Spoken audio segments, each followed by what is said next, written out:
Bonjour à toutes et à tous.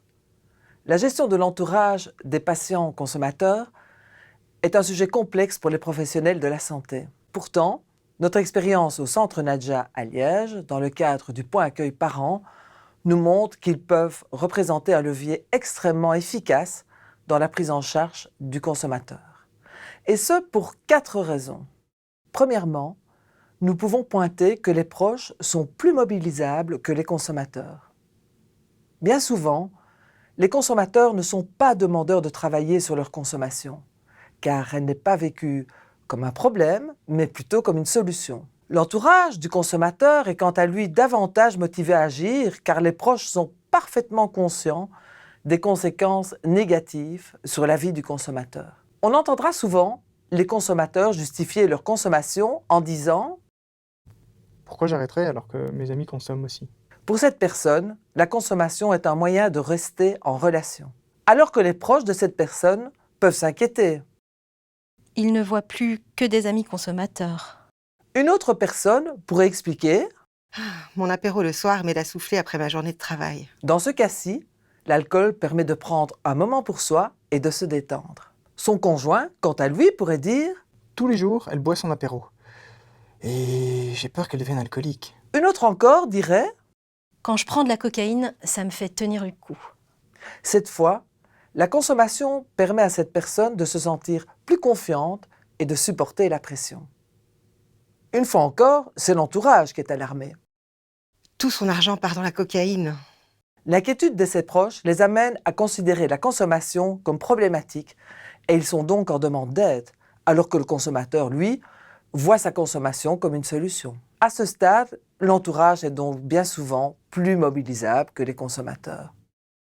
Deuxièmement, diminuer les tensions permet d'augmenter les ressources. Les différences de perception de la situation amènent des tensions entre les consommateurs et les proches, voire une impossibilité de communication. Chacun campe sur ses positions, ce qui empêche toute possibilité d'évolution de la situation. Reconnaître les représentations de chacun est un passage obligé pour remettre du lien entre l'entourage et le consommateur. En effet, si les proches ou le consommateur sont plus à l'écoute du point de vue de l'autre, les relations seront facilitées et l'entourage pourra représenter un soutien plus adéquat pour le consommateur. Le jeune consommateur de cannabis pourrait s'ouvrir à ses parents en expliquant Quand je suis avec mes potes, on ne fait pas que consommer.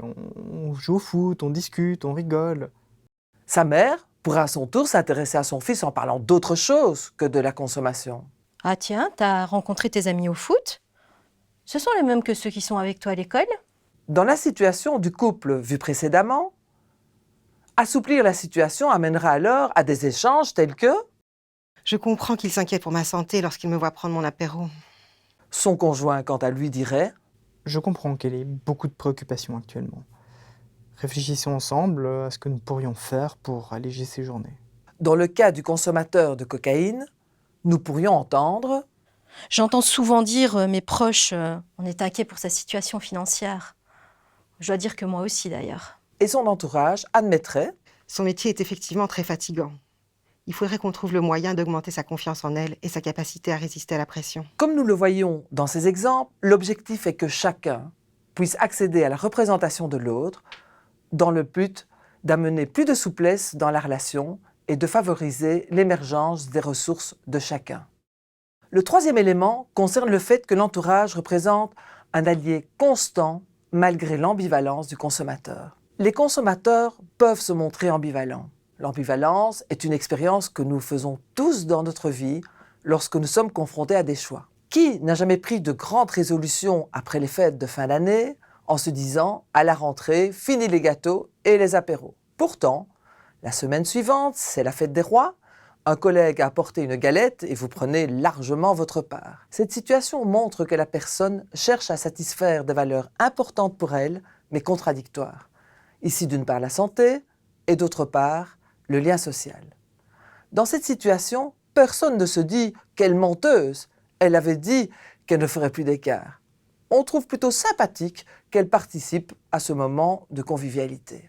Cette ambivalence, nous allons la retrouver dans toutes les situations de consommation avérées. Un consommateur peut regretter sincèrement d'avoir dépensé trop d'argent, de ne pas être en état de travailler ou de s'inquiéter pour sa santé. Mais suivant le contexte, une sensation de manque, une dispute ou une invitation à une fête, l'envie revient et la personne consomme. À ce moment, elle est tout aussi sincère que lorsqu'elle avait pris la décision d'arrêter. Cette ambivalence se manifeste évidemment lors des rechutes, des ruptures de suivi et des rendez-vous non honorés. Tenir compte de cette ambivalence vous permet, ainsi qu'à l'entourage, de comprendre le consommateur et de ne pas se sentir dupé ou trahi. Votre soutien aide l'entourage à traverser les allers-retours des phases de consommation et de non-consommation et à rester en lien avec le consommateur malgré les difficultés. Garder un lien privilégié avec les proches du consommateur permet de maintenir la continuité du suivi même lorsque le consommateur décroche.